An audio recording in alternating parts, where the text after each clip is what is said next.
Welcome back to the MAJO Podcast, real, raw, unfiltered. Before we dive in, make sure you're following us, following the show on your favorite podcast platform and all your socials at the MAJO Podcast, at the MAJO Podcast. That way you never miss an episode, a reel, highlight, anything like that. You can stay connected with us during the week. Tonight, we're talking about something every dad eventually runs into, that moment when you realize your kids don't need you like they used to. When they're little, you're the superhero. Then they hit the teenage years and suddenly friends are cooler than dad and you're more embarrassing than important. And then comes the biggest shift. They're adults building their own lives and you're standing there proud, but also wondering, dang, where do I fit in now? It's funny, it's painful, and it hits deeper than most of us want to admit. So let's get into it. I'm Derek here with Jason tonight. We don't have a guest host tonight, it's just us two. So we're going to be having this conversation together. So what's the first moment you realized your kid didn't look at you like a superhero anymore, bro? That question was like, man. I don't know. I mean, I'm kind of fortunate in the way with my son that he still to this day looks at me like that. Like he still thinks that and he's 23 now and he still kind of sees me as the end all be all. So I'm good with that part. My daughter, we raised my daughter to be real independent, and that shit backfired on us because she's so independent now. She like since she was like 18.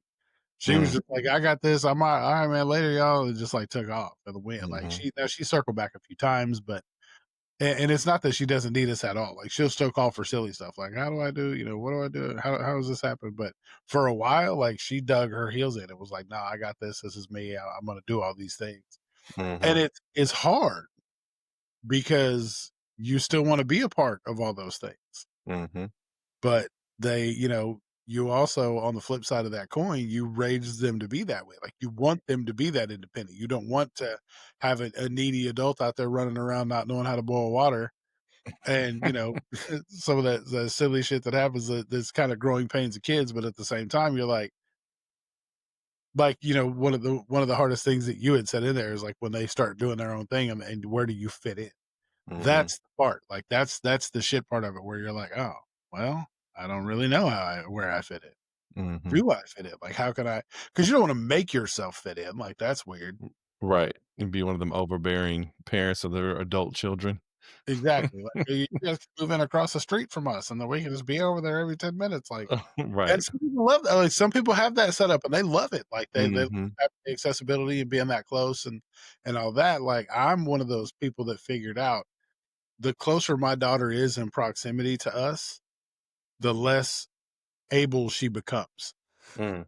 She gets real needy if we're real close. If we're close enough that she can just be like, they can do it. She will do that. But she openly admitted it. She was like, I kind of revert back to a 17-year-old when you guys come around because I know y'all got it. Like y'all have always had me. So I don't have to worry about anything because I know nothing's going to like when I'm by myself, I have to make sure I'm on it because if I'm not on it, it doesn't get done. She's like, but if you guys were around, I can be like, hey. She can kind of autopilot. Yeah, right. Hands off kind of deal. Right. She could go to full autonomous mode and we don't, and I had to explain to her, I was like, I have the ability to do these things, but I don't want to do these. Like, I love my grandkids to the moon and back, and I would spend every day with them if I could. However, in a capacity that I see fit, I'm not raising your kids. I raised you and I'm done. Like I clocked out. I got you and your brother were 18. I clocked out. I don't have to mess with that. Like, but in her mind, like picking the kids up from daycare, taking them home, getting them fed, getting them clean, getting them ready for bed. And then she comes home and like gets to do the fun stuff at the end of the night. And I'm like, that's not how this is supposed to go. Like you're supposed to be doing all this stuff and I'm supposed to be the fun one. Right. Like, yeah. I'm not parenting. I'm grandparenting. Exactly. You got to be a parent 2.0. Like I'm not clocking back in again. Like I don't want to do all that. Like I want to do fun stuff and send them home all cranked up on sugar and like call it a day. Right. And then me and Sarah go out and have fun while you deal with the sugar rush. Exactly. That's it. I guess where my mind went to with that question was like, thinking back, there was a point in time, I think, when the twins probably hit about 11 or 12. And I Yeah. remember when they were young, and maybe actually been around 10, 11, something like that. But I remember when they're young, we'd watch movies together, right? Like on the couch. And they would always come and like fight over which side of me to sit on. Somebody got between me and the arm of the couch, another one got over here. You know what I mean? It was always that fight. Um, or you had I know you had these moments when you came home from work and they'd be running up and waiting at the door for you, you know what I'm saying? Just Oh, excited to see you like there was no, like they hadn't seen you in forever, like, I'm tearing right. up thinking about it, right? Like, so I think the moment that it kinda hit me, like, when the kids not looking at me as a superhero necessarily like they used to was those moments when I realized that wasn't happening anymore, and that you didn't realize there was a quote that I heard, like, you don't realize it's the last time until you realized it was the last time. Yep. Yeah, you don't And be present in that moment because all of a sudden you look up and you're like, "Hey, wait." mhm, right, right. And so I think, for my son and my older 2 daughters, um, I think I wasn't present in the moments like that. Um, and so when we had the twins, and as they're gotten older, I was more present, but still wasn't like fully in it. And I think as I got closer to 40, I started looking back and seeing how old the kids were getting and recognizing these moments like, remember them holding your hand, like they were proud to hold your hand when they went out, right? Like all those things they didn't do it anymore. And so uh I think that's how the question hit me of like, you're not a superhero anymore. Cause I mean, my son and and then Nana, cause she's 20, right? So they always come ask me questions, have asked me for help. I think that they um, still look up to me. Like you were talking about Jordan. I think they still kind of have that view of me a little bit of like, I'm gonna be there to help and I'm the person to go to and things like that.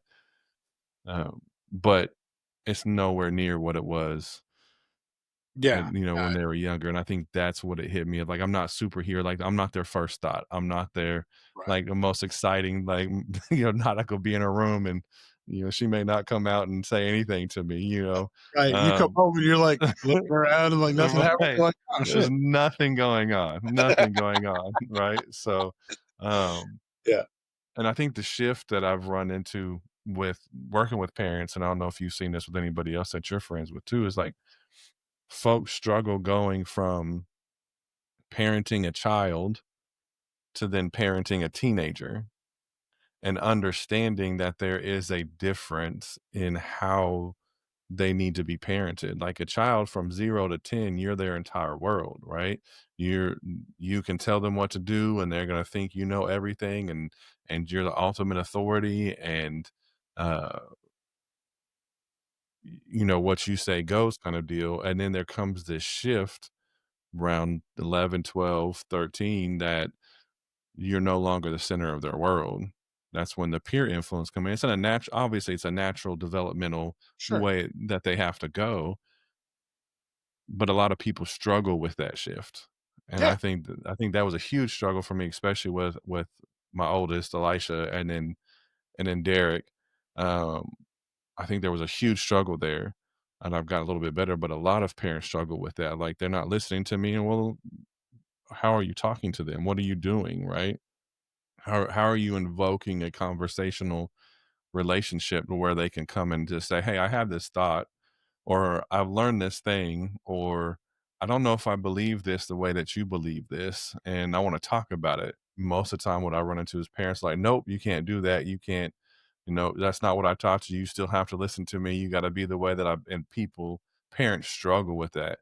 yeah, Do you remember ever having any of those struggles with the yeah. kids? Oh, 100%. It comes yeah, you don't we al people always say, like, parenting doesn't come with a handbook, like, you don't know when to turn the page and when things shift and when to learn the new skill set and all those things, and that's exactly what it boils down to. Like, you're used to you parent one way for 10 years, 12 Mhm. years doing something the same way, And then all of a sudden the next day, like, cause it legitimately happened overnight with Shay, my Mm. daughter. Like, she just came in one day and was not the same person. I was like, "Who the fuck? Like, what happened to my sweet little girl? Like, who the hell are you? Like, Damien child? Like, what is going on?" Mhm. And and it just that quick, you're thrown into the big leagues and you're like, "Well, I don't know how to do any of this shit." And Mhm. so like, for me, I remember being like, "Well, I understand you think this. Mhm. I've been there, I've been through it, I know this. Mhm. So what you think is this, I can tell you I know for a fact is this, and the hard part is when you have 2 hard-head ass kids that just wanna like, they don't care if they fail, like, they'll fail 100 times, they don't give a shit, they just don't wanna listen to what you have to say because they think they're gonna know or, like, at least let me find out on my own, and you're like, "Alright, man, like, I tried to give you the roadmap with all the pitfalls and all the things circled on it, but you're like, 'No, I'm good. Alright, man, be Mhm. good.'" Right. And but the thing is, with that is you have to be there.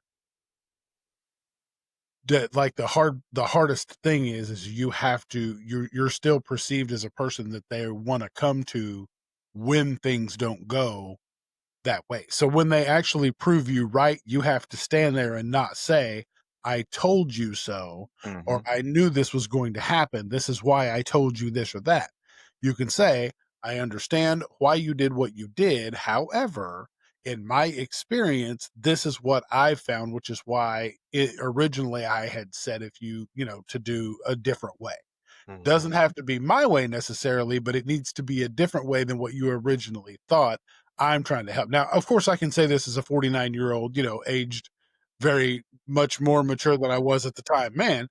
Right. But at the time, it was just like, that's what I told you. Like, that's why I told you what I told you because, what you did was dumb. Mhm. And that was the absolute wrong way to handle it. Now, like I've said, in previous episodes, like my kids are amazing because they've given me the ability to atone for a lot of dumb shit that I did when I was younger. Right. Like they understand and they've given me the grace to grow and apologize and they know that I am remorseful for some of the dumb stuff that I've done as a parent. And they don't hold it against me today, which is why I have a better relationship with them now than I have. So, Mm. There was something that you were saying that that stuck out that a parenting like you didn't say, but it hit some in my brain, like parenting out of fear, yeah. right? Of being afraid that your kids are gonna make mistakes. And so you then parent out of that fear that they're gonna make that mistake, and it just makes it worse. Oh yeah, And 100% because yeah, you can't be more afraid of them to fail than they are to fail.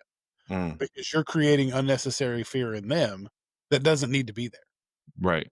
As I long think as they're not going to do something that hurts themselves or other people, let them go get bruised up. Let them fall. mm, Like that's why toddlers' bones are flimsy and kids are as bendable as they are. Let them go run. They're going to fall. Things are mhm, going to happen. That you're to think that you're going to have a kid that makes it through without ever breaking a bone is crazy. But you mhm, still want to. You want to wrap him in bubble wrap and send him out there so nothing bad ever happens to him. But mm, to create a well-rounded individual in the long run, they have to have those things happen to them so they know how to handle the struggle, the stress. Like you don't want them to, you don't want to throw them out there into the, in the woods when they're 11 and say, figure it out. But at the same time, like you want to lead them down a way that they can make the, certain mistakes and do those things so that they can grow from those. mhm. Yeah. I I I run in that with a lot of, like, first-time parents too, and I remember being a first-time parent and being so scared of, like, of Elisha getting hurt or Elisha, doing anything kinda scary. Like, if I was there, I would, like, have her jump off the table or do something scary like that and take those risks, but as long as I was there, right? Uh, but allowing that shift to where she became her own person and allowed her to make her own mistakes and was there more of a support than as a overseer kind of authoritarian figure was really difficult. And I think looking back, so Sheena's mom and my mother were both teenage parents, and Sheena's grandmother was as well. And so we were teenage parents. We had Elisha when we were 17. And so we were super afraid of continuing that cycle. We were super afraid of our kids getting pregnant or getting somebody pregnant as a teenager. And that came out super heavy with Elisha, where like there was no boys, there was no boyfriends, there was no nothing. Like you weren't doing anything that could put you in a possible predicament or situation that you could find yourself pregnant as a teenager. And I went about it a horrible way. Like it was, all or nothing. It was everything was cut off instead of trying to help her navigate relationships and um navigate relationships and like how to say no. School. Do what?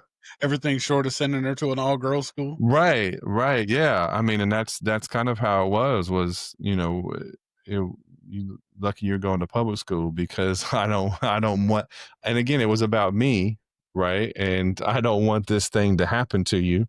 I don't want you to have to go through giving up what you want to be or what you want to do with your future too soon. Like again, as parents, when we have kids, there's going to be things we have to give up to be able to raise our kids. Like that's just, if you're a good parent, you're going to give up some things in order to make sure your kids have a safe and a supportive family and those things, right? Like there's just going to be ways that we have to sacrifice things, but doing it too soon, right? And so, looking back, I gave up. And I say I gave up. There was other things that happened, but for the majority of it, like I gave up basketball because I thought it was smarter to go try to get a job and support my wife and my daughter than it was to try to go to college and play basketball and really push to try to do something. And again, I didn't have anybody guiding me either. Like they didn't tell me I didn't know there was like an overseas option until I was like 22, 23, 24 maybe. Like nobody sat down with me and was like, bro, you 6'10". I understand what you're doing of wanting to not play basketball or pursue your basketball career and wanting to get a job. However, here's some things maybe you should consider. That it isn't just about the league; it's about overseas. Like, and this is all the benefits, right? Like there wasn't nobody sitting there, so I just gave it up. Tried to go back and play. Only went for a year, finished up my associates, then took a break, went back again and played again college. But I was like 27, 28, whatever. So I felt that for her was like, I don't want you to have to put your dreams on pause.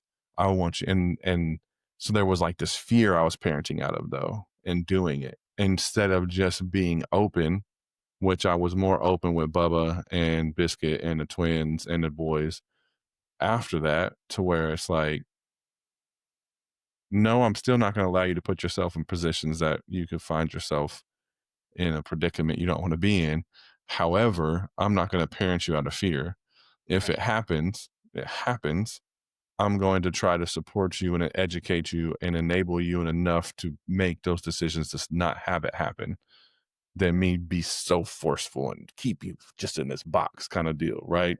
Well, and the bad thing about that is that when that does happen, when you do kind of discover the error of your ways in that situation, then you got to turn around and deal with the one that you did parent out of fear has resentment because you're being easier on the other kids. They don't ever see it as, oh, you're just learning and you know better. It's always just about, well, thanks for fucking me up. And they get to go live the life they've always wanted and dreamed of, and they're going to ball out. And I was the one stuck in the iron tower, never being able to get out and do anything. Appreciate that. And that, and that's the same thing happened with my daughter. My daughter was the same way. She's like, you just let Jordan run over hills, half acres, and do whatever he wants to do. And I was stuck in the house and didn't get to leave the gate till I was 16, till I could drive out of that shit. And I was like, I mean, fair. Right.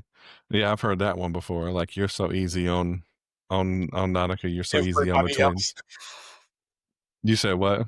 On everybody else. Right. Yeah. Well, I hear it from both my oldest and Bubba too. like Bubba will say the same thing. Like you've spoiled them. And to be fair, like before we adopted the boys, Yeah. we thought the twins were our last ones. Sure. And so they were the babies and they Yeah. did get spoiled and there was two of them and that was super exciting to have twins. And you know what I mean? Like, so not to excuse the favoritism, but You're like, "What?" but it was kind of cool, right? And so and Bubba really can't say anything, even though he tries to say something. He No, was his dad's spoiled. spoiled too. Don't lie. Yeah, he was spoiled He's more still than spoiled today. he's right. Yeah. So, um, but anyway, talking about that transition, I think it was easier with Elisha when she was young and she would listen, and then transitioning into teenage years, parenting out of fear made it real difficult for her to be open and talk and with me and Sheena and be able to learn and navigate life as she was taking it on to where she started getting that influence elsewhere. And it still affects our relationship today. And so I was more aware of that with Derek, even though it was still really difficult, and then been able to be a lot better with Biscuit and the twins, to where we have kind of a more of an open communication where we can talk about anything, um, and there's no fear that if I say something, they're going to take it and think it's okay to do it, whatever it may be, whether it's anything, staying out, drinking, drugs, having sex, whatever. I'm open to those conversations and know that they need to kind of process what's on their brain. And they can either do it with me or Sheena, or they can go to somebody else who doesn't care about them the same way. And they're going to probably tell them, yeah, go do everything that you want to do because it's fine. Well, yeah, because at the end of the day, like the person that they're getting the influence from has no consequence as to what happens. Like if they Yeah. go out and get pregnant, they don't have to take care of the kid. They're not the ones responsible. If you go out, get drunk and too drunk to make it home, and you try to drive and bad things happen, they don't give a shit. Like it doesn't bother them any. Right.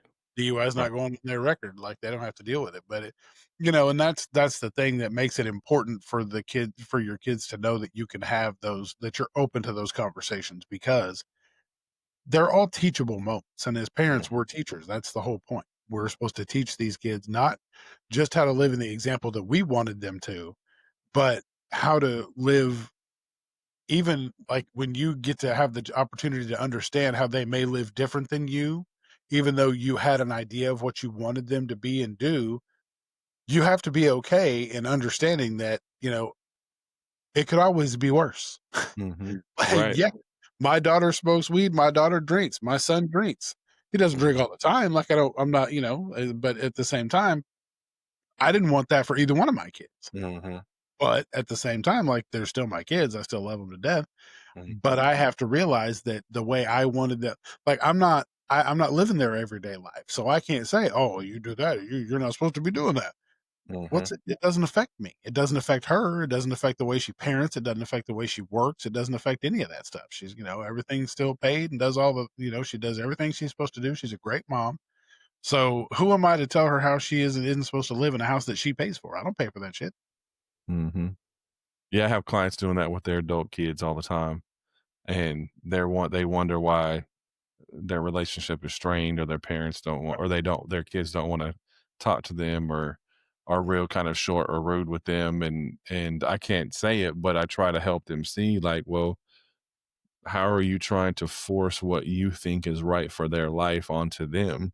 Right. Now, I'm not saying that you don't say, "Hey, you may think about this," right? Like, or, "Hey, this thing right here stands out to me that, I'm kind of worried about this, or I'm worried for you," or like, I'm not saying you just don't say anything, No, you but don't turn a blind eye to it, but at the same time, like when my daughter says something about wanting to get a different job or a better job or a higher paying job, I Mhm, tell her, I'm like, there's lots of places you're gonna have to stop smoke. You can't mhm, smoke. You can't do right, that because they're gonna right, do this.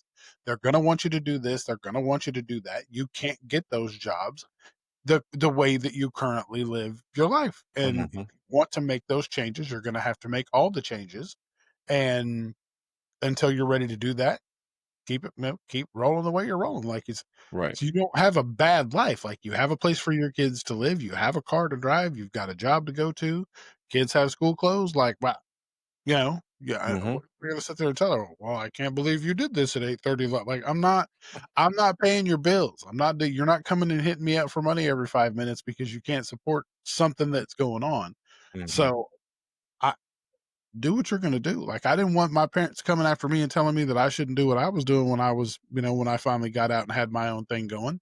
Mm-hmm. So, I have to let her live her life the same way I'm gonna have to do for Jordan when he finally does his.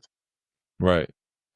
Yeah, I think that what you said is a difference, right? Of, hey, I want to get a better job. Okay, well, here's some things you may want to think about and consider Yeah. instead of, well, you're a pothead smoking, pot smoking, druggy. You need to You go live your life right. Do what?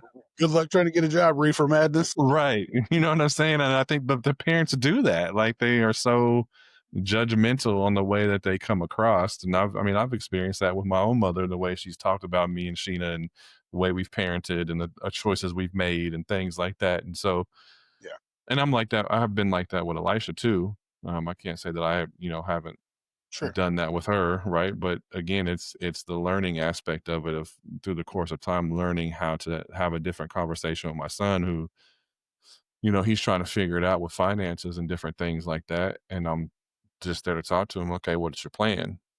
Like, what do you think you should do? You know, how does this fit into your, you want to retire, you want to save, and you want to do things. How does, you know, purchasing this thing have an effect on your ability to do that? Does that get you closer to your end goal?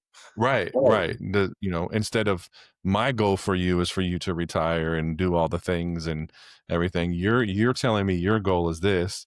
And so what I'm seeing are these things that you're doing, and I'm curious how you believe that they fit into that picture. Well, and it's hard because I say the same thing to Jordan all the time. My son is 23 and he sees the things that I have and that I've been able to do, Mm, and he wants those things at 23. What he right. doesn't realize is I did those things at 36, Mm-hmm. 40, 45, Mm-hmm. 49. And I'm like, Mm-hmm. I didn't do any of this shit when I was 23. Like, if you go back Right. and look at the shit that I was doing at 23 years old, like, you you're doing way better than I was at 23, buddy. Mm-hmm. So trust and believe. Like, you Mm-hmm. don't have any clue. Like, you have a car and a motorcycle right now. You have your dream car that, of course, is broken. You're not going to work on because you're, lazy and tired. But you got a motorcycle that's also broke down that you don't want to work on because you're also lazy and tired. But I just, I'm like, you have these things that I didn't even come close to touching when I was 23 years old. Like, Mm-hmm. so you can't look at what I was able to accomplish with time, hard work, and dedication. And like everything about when I had these things was different in the world. Like, you can't, right now he can't afford to live anywhere other than here. And he and his Mm-hmm. they're both working full time. And they can't afford to go live anywhere. You can't, I mean, and if they do, they can live somewhere and not have gas or groceries or, car payments or anything else. And and I can't get him to understand the time frame is just different. Like, I know you want it now, but it's just you're gonna have to put a better plan together and it's gonna have to wait. Right.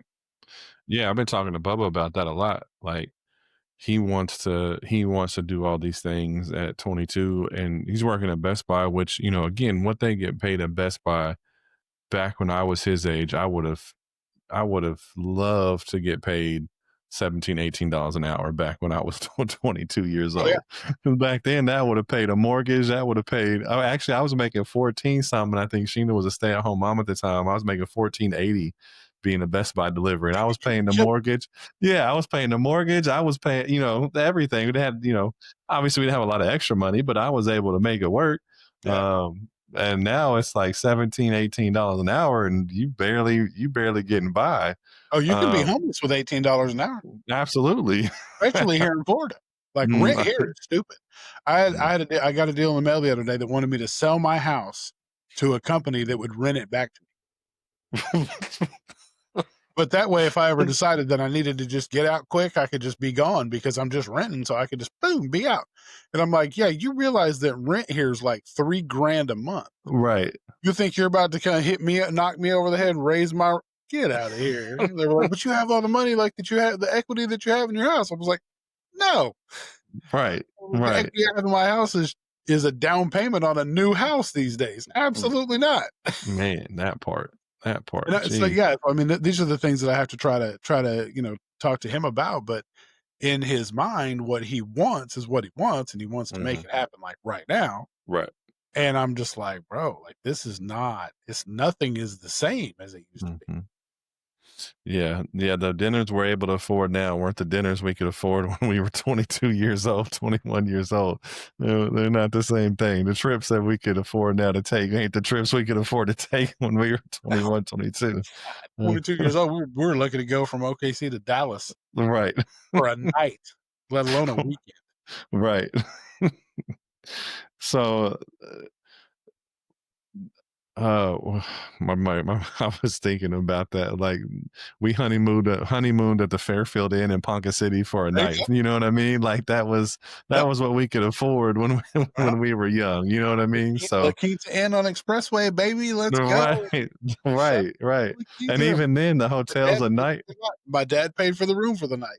My mom paid for mine too. Yeah, for ours too, for our honeymoon. So, but even then it was like, back then it was $59 for a night. Now it's $249 to stay at the Fairfield Inn in Ponca City. I'm like, how does that make sense? You're like, I could buy it for $249. Right. Let alone have to pay that for a night. What? Anyway, the shift into adulthood. So I was sitting here the other day. So the twins turned 18 a few weeks ago. And I think it really started to hit me, that shift into adulthood, because Nautica had her birthday in July, and it was the first birthday that she didn't have with us. Oh. Yeah. She went out for her birthday instead of having it with us all together as a family. Now, I think we ended up like a couple days later, we sang or did whatever else, something like that. But on the actual birthday, she wasn't home. She went out and did something else. And she's 20, so I'm not tripping about it, but still, it was like the first time. Yeah. You know what I mean? The first one's a tough one. It is. It was. Cause, and I didn't let her see that. I kind of was like, oh, dang. And I kind of got a little sad. And she's like, don't do that, Dad. I'm like, no, you good. I'm like, I have my own feelings about it. I can have my feelings and you still go out and have fun. Right. But it did hit me. And then the twins turned 18, the next month. And come to find out, they didn't want to do anything because they wanted to go out with their friends. They didn't want to go out with us. And I was like, man, like that one got me. And so I'm like, man, we really getting to a place. And then them turning 18, I'm like, we have 5 adult kids. Yeah. Now the twins are still in high school. They're 18. They're in their senior year of high school. So they're not technically adult yet, or they technically an adult, but they're not technically an adult. You know what I mean?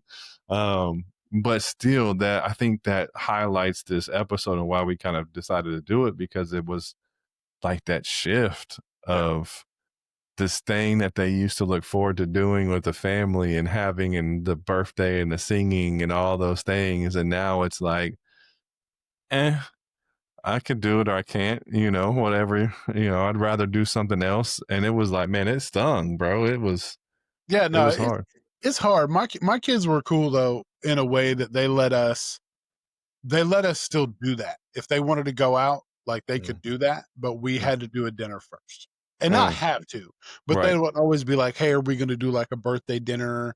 Are we going to do this or that? Like, I would like to do that because I also want to do this. Mm-hmm. So mine were cool enough to still do those types of things. And if they're like, my daughter lives in Oklahoma and we live in Florida now. So if there's a time where we are back around at that time, like she's cool now. Of course, she's 30 now. So now she wants to do the dinners and things and all that stuff. But it's I was fortunate enough for my kids to still want to do those things. So, maybe my kids will get cool again someday, because right now that was the thing I always thought. Like, we brought it up to them, like, hey, I don't mind that you guys go do whatever you're going to go do. Can we do a birthday dinner first? Like, that's always an option to bring it up to them, instead of being like, before you do anything, you're gonna sit down with your family and let me sing to your face. Right. It's nothing more awkward than standing there where somebody sings happy birthday to you. And that's even as a kid. Now, don't let it be an adult. You're just like, what the fuck? Like, come on. Right, right. No, they got to deal with it. I'm not ready to let. I'm not ready to let that go yet. No, they got to. They got to deal with that. Watch candles. Yeah, you got to blow out the I'll eat candles, you you. mother. Do this. Just No, that. because I mean, like, even with like so tradition was putting the cake in the face, Oh yeah. right? Like that was something that I did for every kid from the time they were born, from that first year birthday, 1 year birthday. I was doing it with all of them, and then I think Nanika ended up breaking that tradition, Right. Because she's right? like, what you're not gonna do is What mess you're up not gonna the cake do is that took you 3 mess my hours to put on.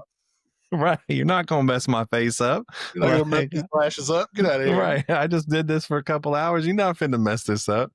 And so, yeah. And so that was like a tradition that broke because then, the twins was right there behind her. They're like, Right. you're not They're doing like, this to "Oh, if me. she doesn't have to do it, I'm not doing it." Right. Exactly. And so, yeah, maybe they'll get cool again at sometime and let us start singing and having to have birthday dinners with them again.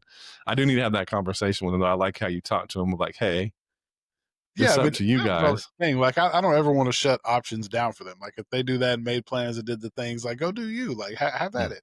Mm-hmm. However, I would like to do this first. Right. Right. So what do you think that the transition from, childhood, teenage years into adulthood, what do you think that that does to us as dads when for, 18 years our identity has been tied up in being needed? Um, how do you think that affects us when we're not needed the same way anymore?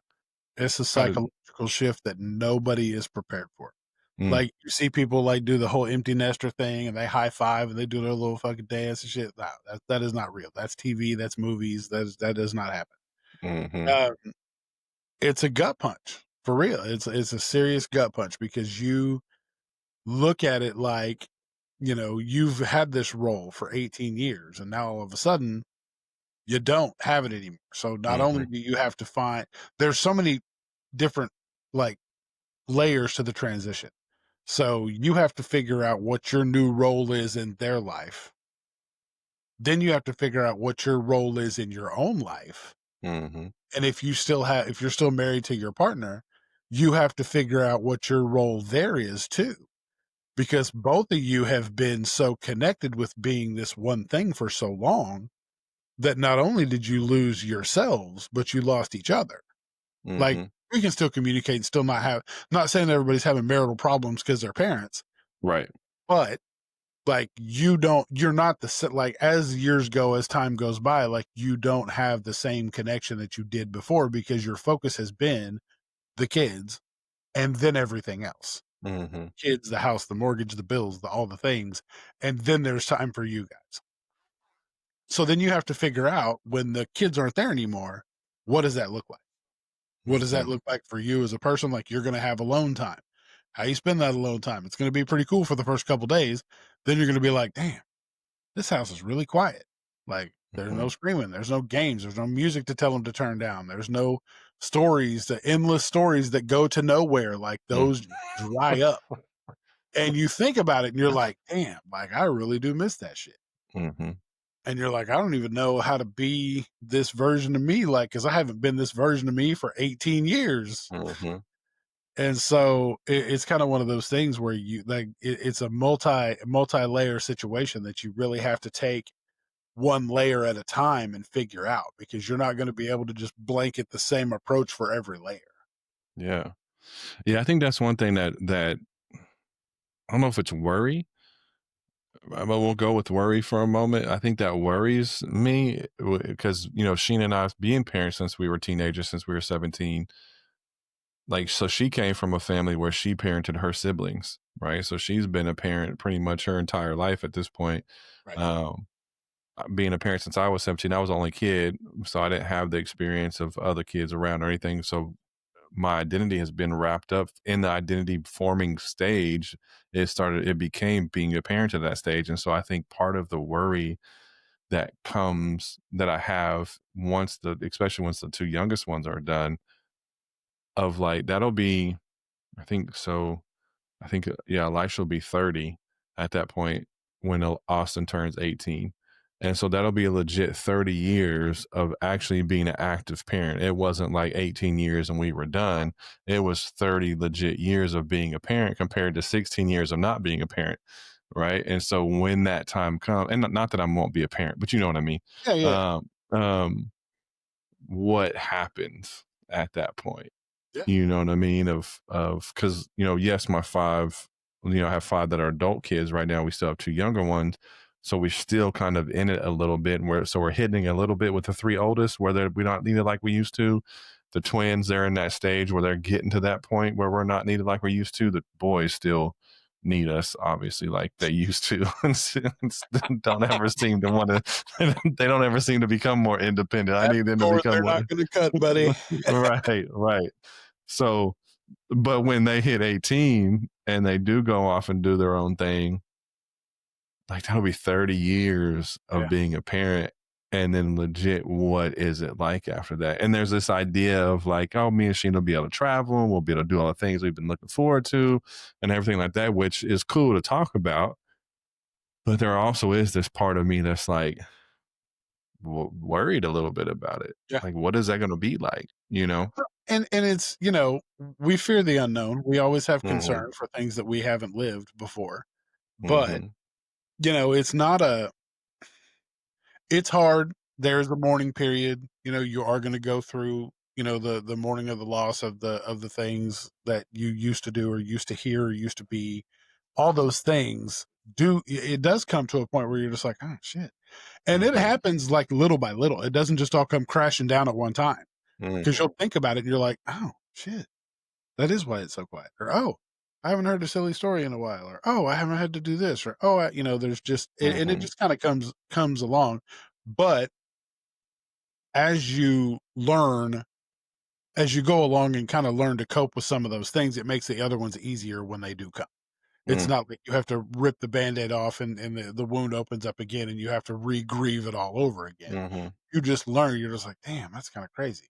And then you keep it moving. Like, you have the ability, no matter what has happened in the past, to repair those relationships mhm, and continue those things because you can always revisit those kinds of things when you're feeling like, when are really having a hard time, processing what's going on. If you've got that relationship with your kids, call them up and just be like, "Hey, I was thinking about this. Remember when you used to do this? Or remember when we used to do this?" mhm, Have that little moment, have that little mm, reminiscent moment, yes, so that connection with your kids, and then just keep it moving hmm, because it's fun for them too. Because mhm, you think about it, they miss it too. mm, They may not admit it ever, for but sure. there's a period of that time that they miss too, and they're always gonna miss it. So, if they know that you're missing it too, and that's a connection that you guys can build together, and you can say, "Oh, hey, I was just thinking about the time that this happened," and they'll, laugh it off with you, they'll giggle or whatever, and then you guys have a little talk, a little connection, then you let them go do their thing. The thing that the hardest part is when, as a parent, when they're ready to let go and you're not, Mm, and you just drag along behind and they're just like, "Bro, like, can you please?" Like, that creates more tension and, it just creates situations that don't really need to be. Like, you can like, directly what you're saying, you can you can process that more than that and deal with that on your own. You don't have to mhm, drag them into it for sure. because your Absolutely. feelings aren't it's not theirs to worry about. Right. Like, they have to be able to go process their own thing and live their own life without the guilt that they left you behind because Mhm, that's what they're supposed to do. right. They're supposed to graduate on to being an adult, and they can't do that if you're still popping up, at their office job like, "I brought the casserole." Like, fuck out of here. Like, what the hell? "You have a meeting in 10 minutes." Like, what the fuck? Like, "I don't need you Mhm, managing my schedule, Bob. Thanks, though." right. Right. Yeah, no, like in the way that Nautica with her birthday, right? Of me being sad about that and she, don't do that. And I'm like, no, you good. Like Right. she's like, well, I don't know if I want to go out now. And I'm like, no, go out now. Like still go out and do what you want to do. Like go have fun with your friends. I'm just sad that because I would, look forward to this every year, and I'm realizing as you're getting older that this isn't going to happen as often as it used to. And so I'm But and sad at this moment. that's a positive conversation to have, though, is like Mhm. you let her know that you were feeling this way. You Mhm. were processing it without saddling her with, Right. "Oh, you can go out, I guess, if it's that important to you, if it's more Mhm. important than your family, dinner, birthday," that kind of shit. Because Right. but honestly, that's the conversations that tend to Mm. happen more Mhm. often than not. For Your sure. parents do that shit. I mean, I Mhm. guess if they're more important than we are, go have a good time, fucking Mhm. and The that's guilt tripping. you can't be that way because Right. my dad was I love my dad to death, but he was the worst. Me and my brother would routinely, like I was saying, pack your bags, we're going on a guilt trip. Like that was the thing because my dad would pour it on.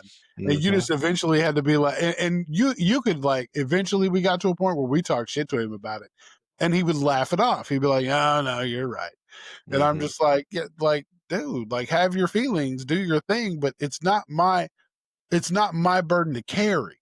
Like, Mhm. yes, I will spend time with you when I have the time to spend with you, but 36 years old, I got a family, I got a job, I got things to do. Like, no, dropping everything and running to your house real quick is not something that I can do right now. Like, I Right. understand that sucks for you, and I'm sorry. However, like, Yeah.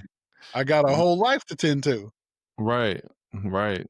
No, I think and we're learning that with Bubba too, because he just moved out um a few months ago. He had moved out and he moved back in, and then he moved back out, and this feels more like permanent. Permanent, yeah. Like he's not coming back this time.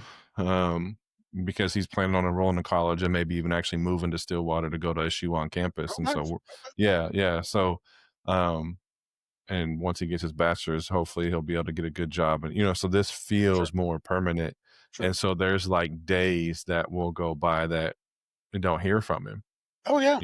Like because he got his own life, he's doing his own thing, and so he's not texting and calling, or no, he'll come over every now and then, obviously eat my food. Like last night he came over for the Canelo Crawford fight and ate the whole thing of grapes in my fridge and then left when it was done. But so he'll still do stuff like that. Thanks for the But great pops.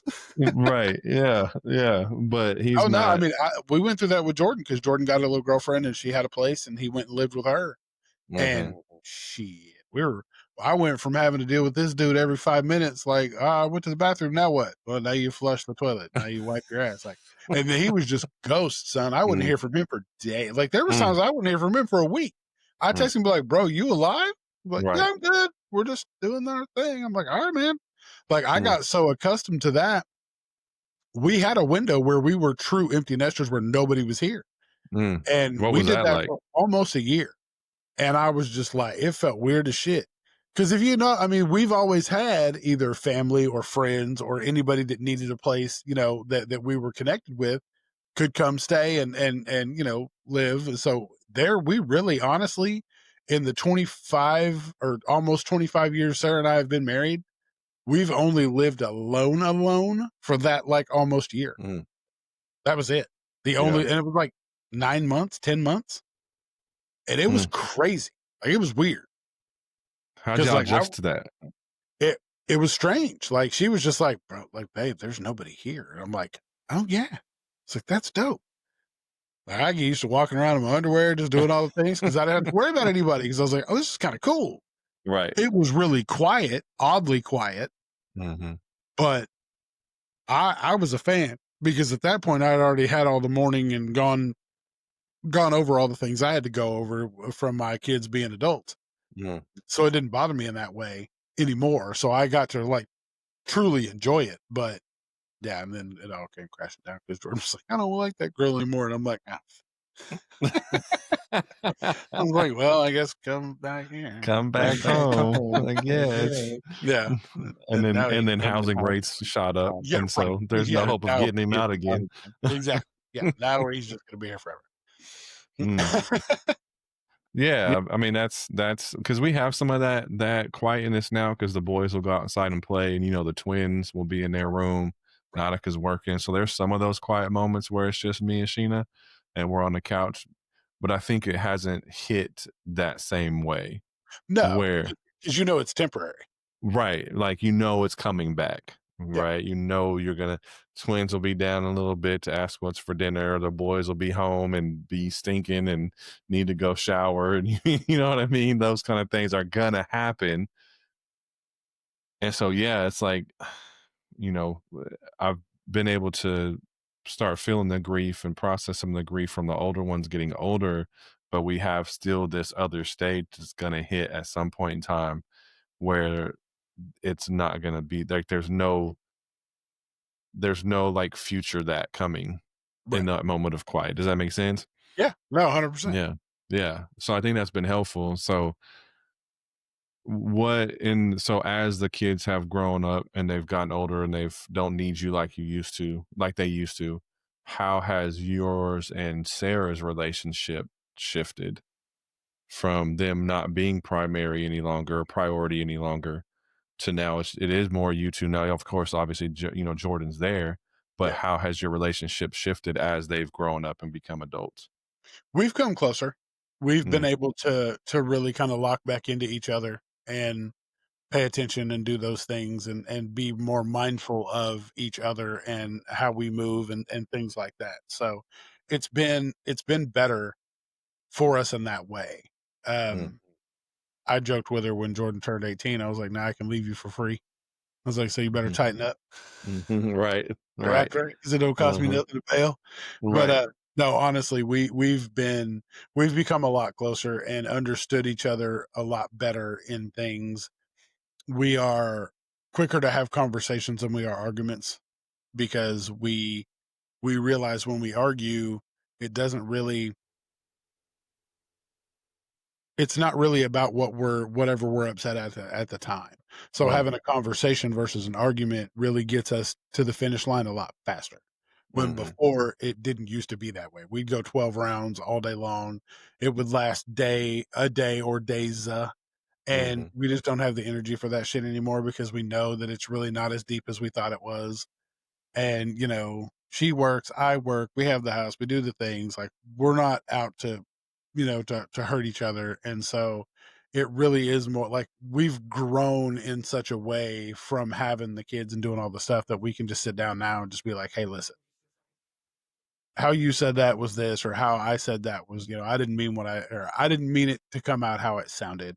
mhm, I'm being a dick, my bad, I apologize," and she's a lot quicker to accept it and I'm the same way from her because it really just boils down now to which it probably always has boiled down to misunderstandings and just shit mm, that we just did.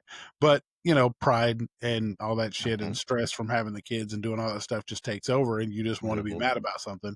It could be your whole day at work and everything else. And you take something small that got twisted out of proportion and you just want to run, take it to the house for a touchdown and you're just like, you didn't have to do that. You could have, mm, it's just and so took a breath.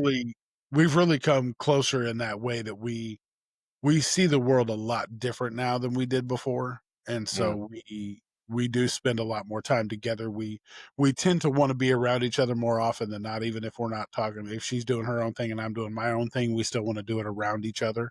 mhm, So there's just a lot of things about it that we've become a lot closer. yeah. Yeah, I think that that's something that Sheena and I have been already focusing on, of trying to make sure that we're turning towards each other more. And I think we've got to a place now that the kids are older and it's not as stressful. I mean, it's still stressful in a sense, but it's not as stressful as it was when we were in the thick of things. I think you saying that helps me see how we've kind of done that same thing where there's been this less, like you have more capacity, more Yeah, emotional capacity, right, to be able to deal with things as they come up. yeah, And so it's not like you're boiling over and then, Sheena says something and it wasn't meant to be some way, but I'm already boiling over. So then I explode and get angry yeah, with her. I have some capacity, left in the reserve to be able to take that and be like, hmm, I don't know if I like that or not, right? And and kind of sit with it for a moment before responding. yeah, And those conversations, definitely having those conversations over those repairing conversations when something does go off, right. being more willing to repair because you have more emotional capacity. So I think turning towards each other and making sure that as your kids get older, as they don't need you anymore, as they get towards adulthood, start to, look at your relationship. So at least what we've done, start looking at a relationship and saying, where do we need to strengthen this up at?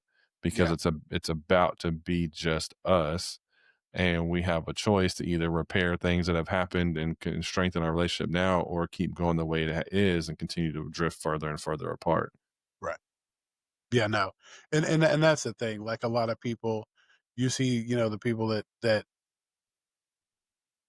do the, we were staying together for the kids thing and now the kids are Hmm. over and we can just, we can go ahead and just cut this off. But and sometimes the damage is irreparable and you can't really do anything with it, and that's unfortunate. But Right. there have been a lot of times that people, if they take the time to really break it down, not everything is irreparable like that. Hmm. Like, there are things you can get past. There are, the ego can be put down. There's, all those things, the pride, sometimes you gotta set it down to have that conversation. Hmm. And, tough conversations are just that, they're tough, but I've never seen a tough conversation kill anybody. Like, you have the tough conversation and, it's not pleasant, it's uncomfortable. There are times you're gonna have to let your guard down and you're gonna have to be vulnerable, and there's times you're gonna have to accept criticism and things that happen and come along the way like that. But at the same time, the beauty that can come out of that sometimes is worth those tough conversations. For sure. For sure. And something that just popped in my head, or it popped in my head earlier when you were saying, but it re-popped in my head now, was not only repairing with your wife, but also repairing with your kids. Oh, yeah. You were talking about how you're at a place now where you can go and you can think of things, or if something comes up, you can go and you can make amends for that. I think Yeah, that's one thing that I've struggled with Elisha, is being able to sit down and have those conversations. That I'm focused on doing that with Sheena more, right, and but I need to do that more with Elisha. Um, and some of that comes from, like, my own parents being unwilling to do that with me, right. right? Like, my therapist actually said something to me, a couple months back, because I haven't talked to my dad in probably 5 years, and my mother and I don't necessarily have the greatest relationship, and neither does Elisha or I. And she said, "Well, at least you can repair with one." She's like, "You're in control of repairing with one." And I was like, mm. This is actually, about a month ago. He's Yeah, like, a month and a "What? half ago. Jeez." Yeah, yeah, but she was real. She's like, "You have control over one." Yeah. And she's like, "At least you could do that one if the other What 2 and don't." it's hard because nobody wants to sit and listen to their failures. Mm, It sucks, it's hard. It really does, it sucks. And having that conversation is going to require you not to be defensive, mhm, which who wants to sit there with their hands tied behind their back and get punched in the face? mhm. Nobody. Right. But you have to allow them to get raw and have those emotions and just listen. Mhm, And it sucks. It is because we all have our own narrative on how we did things.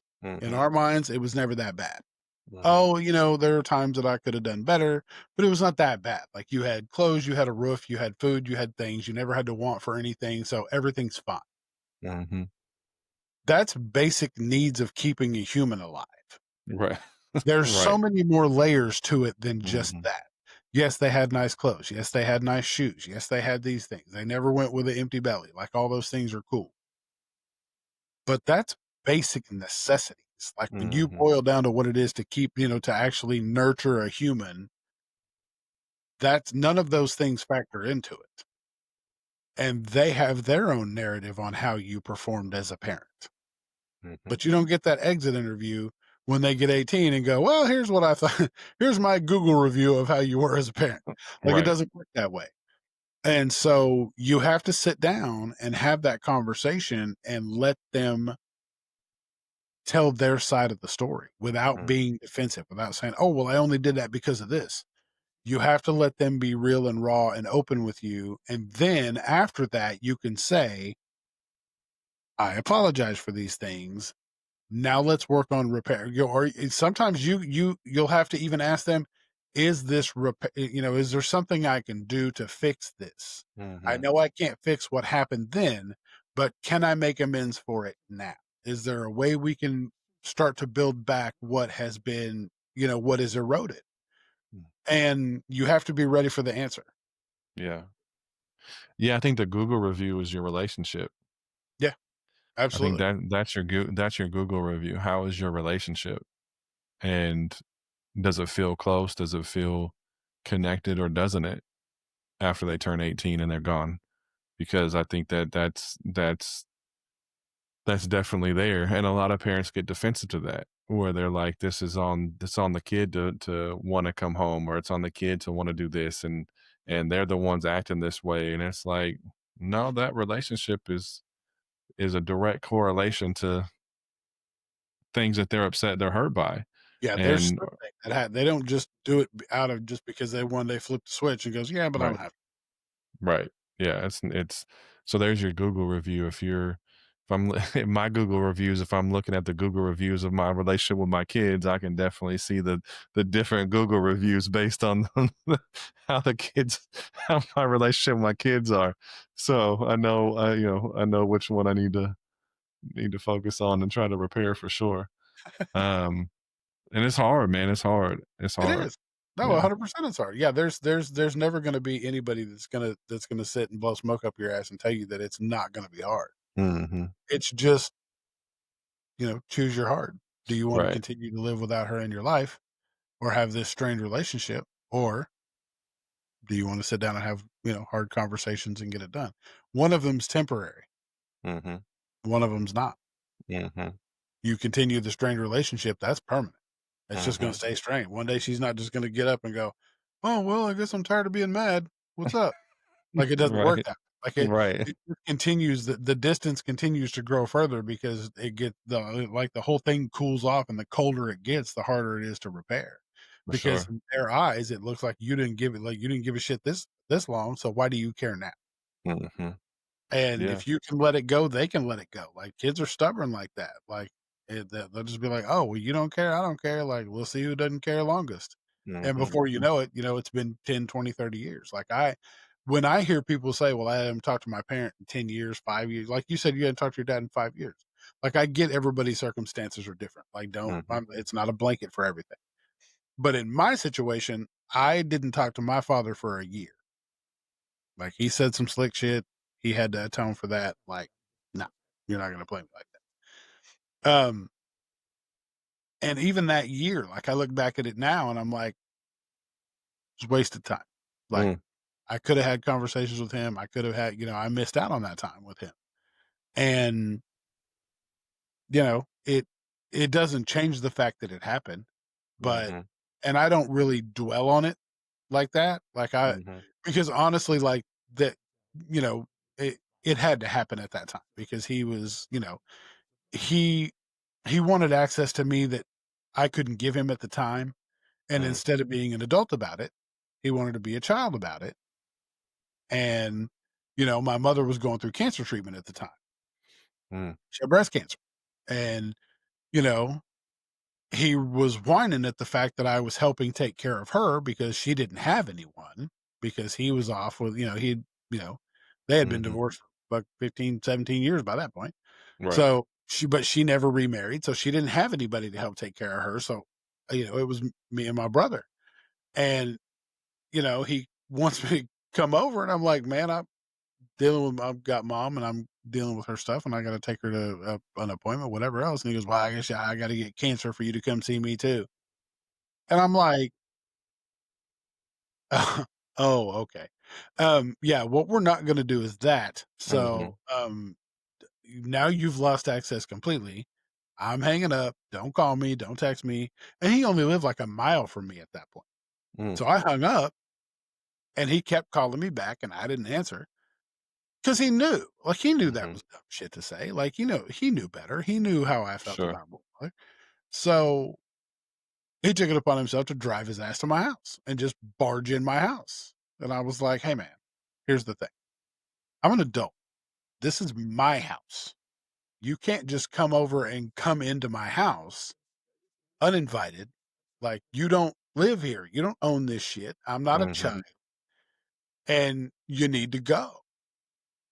And he didn't leave. Like, he backed me into my laundry room, yelling at me, trying to tell me how I was, I wasn't going to just not talk to him because he said something I didn't like.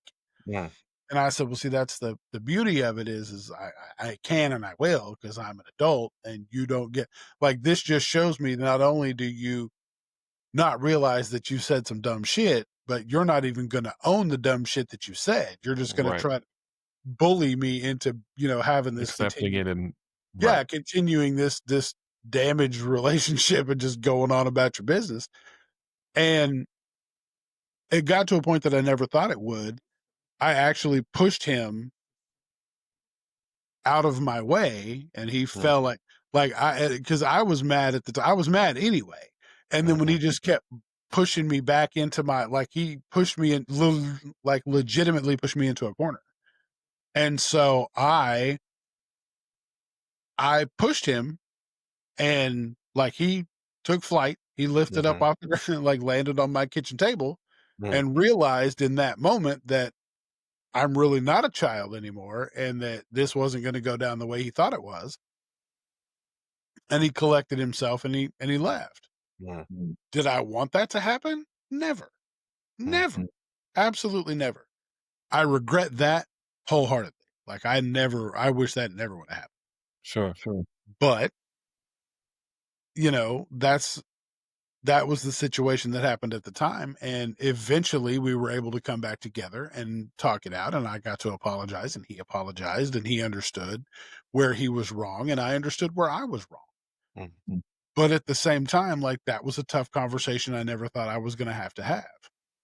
But, you know, Yeah, part of me like I don't know what this thing. Part of me is like jealous a little bit because your dad like came over and actually said something. Like he called multiple times. He came over. Again, the way he did it was obviously oh, yeah. wrong. Yeah. You know what I mean? But he made the effort. Yours, it's an effort thing. You know what I'm saying? And then, it took a year, and I know that's waste of time, and I get it, especially looking back, understanding pops ain't here no more, everything, right? Like looking at that year and be like, that's waste of time. However, he made that effort. And like for me, I struggle with because my dad knows what I'm upset about. Right. He sent me a text once 5 years ago, blaming it on somebody else instead of owning it. Right. And I didn't respond to it because he was blaming somebody else. And that was the last thing I heard from him. And then I guess last year, my grandma wanted to have like a family reunion deal. And so, I'm like, okay, grandma, I'll come. And I saw him there and he came up and he gave me a hug. And I'm not going to be disrespectful. I gave him a hug back, but there was like, no talk. There Right. was nothing of like he thought things that were 4 years before were still happening 4 years later that had been done that he was asking me about. But would not address the actual Yeah. situation. Oh, it's all surface stuff that doesn't matter. Right. And then, my brother and sister that he has with his ex-wife, they were acting funny. And then after that, he was like, the kids still wanted to see him. Kids wanted to go ride on a motorcycle with him and stuff like that. And so he took him around and he told the kids, he's like, we'll have to get together this summer to, you know, do this again or something like that. And so it was like, okay. Well, then about 2 months, it was like 2 or 3 months later, he got in a bike wreck where he ran into the back of a car and he ended up being in like ICU and stuff like that. And my my grandma had to call me and tell me. My sister didn't, Oh, wow. and my dad didn't when he got out the hospital. My grandmother called and tell me, and so I called and um my uncle ended up telling my sister she needed to call me. She calls me, I'm in session, so I can't answer. So I call back, it goes straight to voicemail. I leave a message. I wait about an hour, call back again, go straight to voicemail, call right back, goes back straight to voicemail. So my only assumption is she blocked me, Yeah, because you didn't but answer. because she didn't answer. Well, so then my dad doesn't ever call. And then I think the thing that really hurt the most was this last May, he had a birthday and he posted on Facebook, had the best day, got to see my kids and my grandkid. It couldn't have been any better. And I Yikes. was like, Got it. uh, Message received.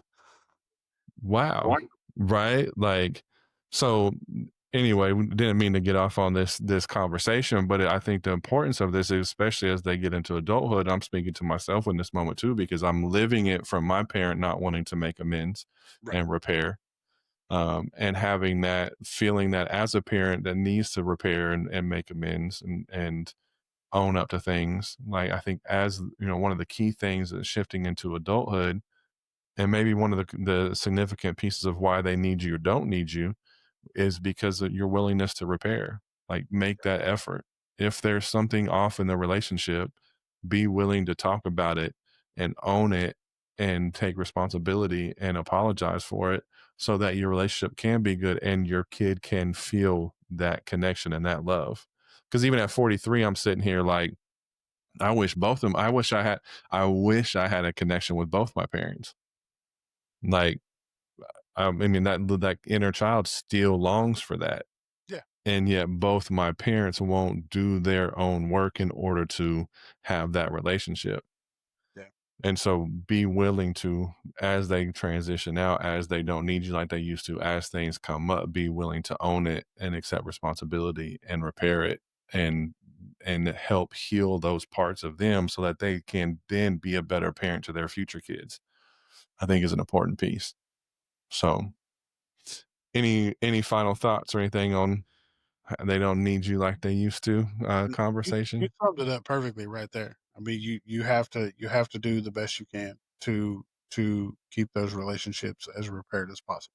Hmm. Be the one to reach out, be the one to listen, be the one to help navigate them through because they don't understand what they're feeling either.